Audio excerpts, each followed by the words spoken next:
Chapter 38 specific reasons for questioning और rejecting the past record. तो इस चैप्टर में हम देखेंगे कि किन केसेस में हमें पास्ट रिकॉर्ड को रिजेक्ट करना चाहिए या फिर पास्ट रिकॉर्ड पे सवाल उठाने चाहिए।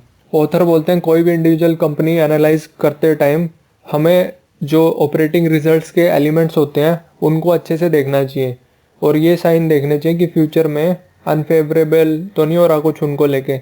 जैसे एक माइनिंग कंपनी है तो लाइफ ऑफ द माइन एक फैक्टर है उसमें, एनुअल आउटपुट एक फैक्टर है, प्रोडक्शन कॉस्ट एक फैक्टर है और सेलिंग प्राइस एक फैक्टर है उसमें। मतलब इन चारों का फ्यूचर में क्या होगा, जैसे कि लाइफ ऑफ द माइन तो नहीं थोड़ी रहेगी, या फिर एनुअल आउटपुट तो नहीं फ्यूचर में कम हो जाएगी, या फिर प्रोडक्शन कॉस्ट तो नहीं बढ़ जाएगी फ्यूचर में, या फिर सेलिंग प्राइस तो नहीं फाइनल प्रोडक्ट का कम हो जाएगा फ्यूचर में, कंपटीशन आ रहा है, क्या हो रहा है। तो ये सब चीज़ें भी हमें देखनी चाहिए कि इन पे फ्यूचर में क्या फ़र्क पड़ेगा, ताकि तभी तो हम पास्ट रिकॉर्ड को कह सकते हैं कि फ्यूचर में भी वही रिपीट करेगा। तो इसमें ऑथर एग्जांपल देते हैं कैलुमेट एंड हेक्ला कॉपर कंपनी का 1936 में। तो जो पास्ट अर्निंग्स थी कंपनी की वो 4 जगह से आ रही थी। पहली कॉपर प्रीवियसली प्रोड्यूस्ड, दूसरा कॉन्ग्लोमरेट माइन, तीसरा अहमिक माइन, चौथा रिक्लामेशन प्लांट्स।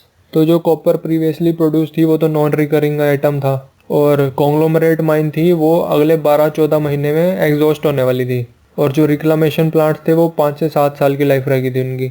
और जो अहमिक माइन थी उसकी कॉस्ट ऑफ ऑपरेशन बहुत हाई थी माइनिंग करने की, तो कंपनी ने वो शट डाउन कर दिया था 1932 से 1935 तक। अभी हम 1936 में बैठे हैं। तो इस कंपनी को देख के तो यही लग रहा है कि आने वाले टाइम में एनुअल आउटपुट कम होने वाली है और कॉस्ट बढ़ने वाली है, क्योंकि जो प्रीवियसली प्रोड्यूस्ड है वहाँ से आउटपुट कम हो जाएगी और कॉन्ग्लोमरेट माइन की भी 12-14 महीने में आउटपुट कम हो जाएगी, तो आउटपुट ओवरऑल होगी कम। दूसरी बात, कॉस्ट इसलिए बढ़ जाएगी क्योंकि जो अहमिक माइन है उसकी हाई कॉस्ट ऑफ प्रोडक्शन थी। तो अगर कंपनी को अपनी आउटपुट बढ़ानी है तो उसे ये वाली माइन चलानी पड़ेगी और ये माइन चलाएगी तो हाई कॉस्ट प्रोडक्शन की है यहाँ पे। फिर ऑथर एक और एग्जांपल देते हैं फ्रीपोर्ट सल्फर कंपनी का 1933 में। तो ये कंपनी फंड रेज कर रही थी एक नई सल्फर प्रॉपर्टी के लिए प्रेफर्ड स्टॉक इशू करके। तो कंपनी ने ये मेंशन किया हुआ था कि जो सल्फर रिजर्व्स हैं उनकी लाइफ कम से कम 25 साल है, बेस्ड ऑन जो भी एवरेज सेल की है उसने 1928 से 1932 तक। और ये भी मेंशन किया हुआ था कि जो एवरेज अर्निंग्स थी 1928 से 1932 तक वो 19.6 टाइम प्रेफर्ड डिविडेंड रिक्वायरमेंट थी। तो इस कंपनी की जो पास्ट अर्निंग्स थी वो 2 प्रॉपर्टीज से आई थी, ब्रायन माउंड और हॉस्किंस माउंड से। ब्रायन माउंड था जो वो कंपनी का खुद का था, ओन्ड बाय कंपनी, और मैक्सिमम प्रॉफिट्स वही कंट्रीब्यूट करता था। उसकी मैक्सिमम लाइफ 3 साल रह गई थी। और जो हॉस्किंस माउंड था वो कंपनी ने लीज किया हुआ था किसी और कंपनी से, और 70% जो प्रॉफिट कंपनी यहाँ से कमाती थी वो जिसे लीज पे लिया हुआ था उसको पे करना पड़ता था। और इसके अलावा फिक्स्ड रॉयल्टी भी पे करती थी कंपनी उसको $1 पर टन के हिसाब से जितना भी प्रोड्यूस करती थी। तो यानी कि कंपनी ने जितना प्रोड्यूस किया आउटपुट हॉस्किंस माउंट से उसका $1 पर टन भी पे करेगी। जो प्रोड्यूस किया वो बेचने के बाद 70% प्रॉफिट भी जिस कंपनी से लीज पे ली हुई है माइनिंग प्रॉपर्टी उसको देगी। तो जो नई प्रॉपर्टी थी उसके क्या कैरेक्टरिस्टिक थे, उसमें कंपनी को रॉयल्टी पेमेंट्स पे करनी थी ज़रूरी 40% ऑफ अर्निंग्स। तो यानी कि जो अर्निंग्स पास से जनरेट किए हैं वो फ्यूचर से रिलेटेड है ही नहीं। ये हम कह नहीं सकते कि फ्यूचर में भी वही एक्सपेक्टेड होंगी, वो कम ही होंगी। वो इसलिए क्योंकि जो सल्फर रिजर्व थे 25 ईयर बोल रही थी कंपनी, वो कहीं और लोकेट थे, किसी दूसरी जगह पे थे, जिनकी क्वालिटी कैरेक्टर वगैरह डिफरेंट होगा और वो अलग अर्निंग्स जनरेट करेंगे। उसके बारे में हम कुछ नहीं कह सकते क्या करेंगे वो। और जो नई प्रोजेक्ट थी उसकी अर्निंग्स में से कुछ हिस्सा कंपनी को रॉयल्टी पेमेंट करना था। ब्रायन माउंड की तरह नहीं थी ये कि 100% कंपनी खुद ही रखेगी। और जो नई प्रॉपर्टी थी वो भी ऑपरेशन में नहीं थी, वो भी इक्विप्ड भी नहीं की गई थी। तो जो डेवलपमेंट फेज़ में जो भी हैज़र्ड्स होते हैं अनसक्सेसफुल होने के किसी भी प्रॉपर्टी के, तो वो सब थे उसमें। और हमें ये भी नहीं पता कि नई माइन में कॉस्ट ऑफ प्रोडक्शन क्या होगी, हायर होगी ब्रायन माउंट से, लोअर होगी या उसके बराबर ही होगी, क्योंकि वो प्रॉपर्टी अभी तक तैयार ही नहीं हुई। तो फ्रीपोर्ट की वैल्यूएशन 32 मिलियन थी, मतलब मार्केट उसकी नई प्रॉपर्टी को 20 मिलियन पे वैल्यू कर रही थी और उसमें इन्वेस्टमेंट सिर्फ 3 मिलियन की हुई थी। तो ऑथर बोलते हैं इतना हाई प्रीमियम पे करना उस चीज़ के लिए कि फ्यूचर में अर्निंग्स जनरेट करेगी, जो प्रॉपर्टी अब तक तैयार भी नहीं हुई है, कुछ पता ही नहीं जिसके बारे में, तो वो बेवकूफ़ी है। ऐसी स्टॉक को अवॉइड ही करना चाहिए था। फिर ऑथर बात करते हैं future price of the product. तो एनालिस्ट फ्यूचर प्राइजेस के बारे में कुछ नहीं बता सकता प्रोडक्ट के, सिर्फ ये छोड़ के कि फ्यूचर प्राइसेस को प्रिडिक्ट करना उसकी औकात के बाहर है।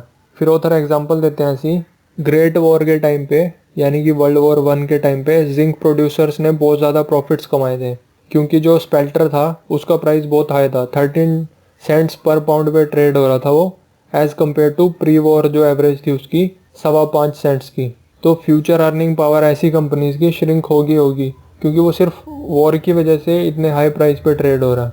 और ऐसे रिजल्ट हमें बिल्कुल नहीं लेने चाहिए अर्निंग पावर निकालने के लिए कंपनी की, क्योंकि वो अननेचुरल चीज़ है। और ऐसे ही वॉल्यूम ऑफ बिजनेस के लिए भी हम बोल सकते हैं कि अगर अननेचुरल बिजनेस कंडीशंस प्रिवेल कर रहे हैं तो वो भी हम ये नहीं कह सकते कि फ्यूचर में भी ऐसा ही होगा। फिर उधर एक और एग्जांपल देते हैं कि कॉपर माइनिंग में 1914 से काफ़ी सिग्निफिकेंट इम्प्रूवमेंट होने लगी थी प्रोडक्शन में, टेक्नोलॉजिकल इम्प्रूवमेंट्स आ गई थी, बहुत सारे जो प्लेयर्स थे वो लो कॉस्ट प्रोड्यूसर्स बन गए थे। तो अगर प्रोडक्शन कॉस्ट पूरी इंडस्ट्री की कम हो गया तो यानी कि सेलिंग प्राइस भी कम होगा प्रोडक्ट का। और दूसरी बात ये होगी कि जो माइंस लो कॉस्ट प्रोड्यूसर हुआ करती थी टेक्नोलॉजी इंप्रूवमेंट होने से पहले, उनका नुकसान हो जाएगा, क्योंकि अब तो सारे लो कॉस्ट प्रोड्यूसर हो गए ना। या तो वो कंपनी अपना बाकियों से भी ज़्यादा लो कॉस्ट पे प्रोड्यूस करे तब फ़ायदा है, नहीं तो वो लो कॉस्ट प्रोड्यूसर नहीं रही तो उसके स्टॉक पिटेंगे। फिर उधर एक और एग्जांपल देते हैं इंटरबोरो रैपिड ट्रांसपोर्ट सिस्टम कंपनी का, जो कि बहुत ही प्रॉस्परस थी 1918 से पहले over a number of years. तो ऑन द सरफेस तो पास्ट रिकॉर्ड बहुत ही अच्छा लग रहा था कंपनी का, आपको ये क्या ऑसम कंपनी है, क्या रिजल्ट्स हैं। और नई रैपिड ट्रांजिट फैसिलिटीज़ कंस्ट्रक्ट कर रही थी कंपनी न्यूयॉर्क सिटी के साथ कॉन्ट्रैक्ट करके, और अगले साल से वो लाइन्स ऑपरेशन में आने वाली थी। और जो अर्निंग्स जनरेट होती है उनसे, वो उनमें से most of the part IRT को न्यूयॉर्क सिटी को देना पड़ता, क्योंकि न्यूयॉर्क सिटी ने भी इन्वेस्टमेंट्स की थी इसमें। तो ऑथर ने हिसाब लगाया था कि अगर ये आईआरटी न्यूयॉर्क सिटी को सारी पेमेंट्स फुल में पे कर दे, सारे एक्रूवल पुराने जो भी हैं, तो न्यूयॉर्क सिटी और आईआरटी उसके बाद ही प्रॉफिट शेयर करेंगे इक्वली। और ये जो प्रेफरेंशियल पेमेंट्स न्यूयॉर्क सिटी को पे करनी थी वो इतनी हैवी थी कि फेवरेबल कंडीशंस में भी कम से कम 30 साल तो लगते कंपनी को उस स्टेज तक पहुंचने में कि आपस में डिस्ट्रीब्यूट कर पाए दोनों इक्वली। और जो इनसाइडर्स थे वो अपने शेयर बेचना चाहते थे पब्लिक को हाई प्राइसेस पे, लो अर्निंग्स के रिफ्लेक्ट होने से पहले। तो ये वाले इश्यूज बहुत ही हाईली रेकमेंड किए गए थे पब्लिक को फाइनेंशियल एजेंसीज ने। तो एम्फसाइज ये कर रहे थे वो कि जो ये रैपिड ट्रांसपोर्ट है इसकी ग्रोथ बहुत अच्छी होगी, जैसे सबवे ट्रैफिक बहुत ज़्यादा बढ़ रहा है, जैसे हम भी बोलते हैं कि मुंबई में बहुत पॉपुलेशन है, मेट्रोज लाएंगे तो ये हो जाएगा वो हो जाएगा, लेकिन ज़रूरी थोड़ी ना कि मेट्रो पैसे ही कमाएगी।